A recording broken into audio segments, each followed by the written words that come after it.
মধ্যপ্রাচ্যের চলমান উত্তেজনার মধ্যে নতুন করে আশার আলো দেখাচ্ছে যুক্তরাষ্ট্র ও ইরানের সম্ভাব্য শান্তি আলোচনা।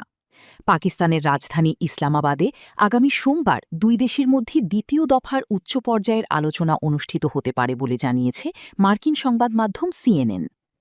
আলোচনা সম্পর্কে অবগত ইরানি কর্মকর্তাদের বরাতে জানা গেছে, উভয় দেশের প্রতিনিধি দল রোববারই ইসলামাবাদে পৌঁছাতে পারেন। এরই মধ্যে পাকিস্তান সরকার কূটনৈতিক তৎপরতা বাড়িয়েছে এবং নিরাপত্তা ব্যবস্থা জোরদার করেছে। এর আগে গত সপ্তাহে উভয় পক্ষকে আলোচনার টেবিলে ফেরাতে সক্রিয় ভূমিকা রাখে পাকিস্তান। দেশটির প্রধানমন্ত্রী শেহবাজ শরীফ কূটনৈতিক উদ্যোগের অংশ হিসেবে একাধিক দেশ সফর করেন।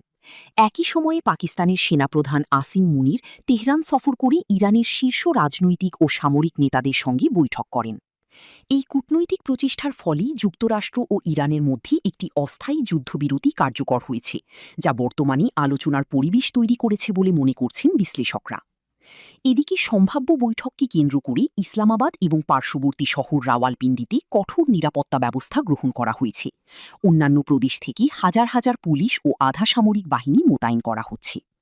উল্লেখ্য, গত ১১ এপ্রিল ইসলামাবাদেই যুক্তরাষ্ট্র ও ইরানের মধ্যে প্রথম দফার বৈঠক অনুষ্ঠিত হয়, যা ছিল ১৯৭৯ সালের ইসলামী বিপ্লবের পর দুই দেশের মধ্যে সর্বোচ্চ পর্যায়ে সরাসরি আলোচনা।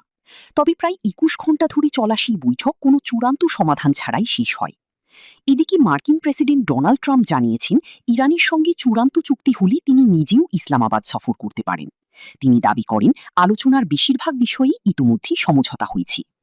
তবে পাকিস্তানের পররাষ্ট্র মন্ত্রণালয় জানিয়েছে, দ্বিতীয় দফার আলোচনার নির্দিষ্ট তারিখ এখনও আনুষ্ঠানিকভাবে চূড়ান্ত হয়নি। একই সঙ্গে গণমাধ্যমকে যাচাইবিহীন তথ্য প্রকাশ থেকে বিরত থাকার আহ্বান জানানো হয়েছে। বিশ্লেষকদের মতে, এই আলোচনা সফল হলে তা শুধু মধ্যপ্রাচ্য নয়, বরং বৈশ্বিক রাজনীতিতেও বড় ধরনের পরিবর্তন আনতে পারে।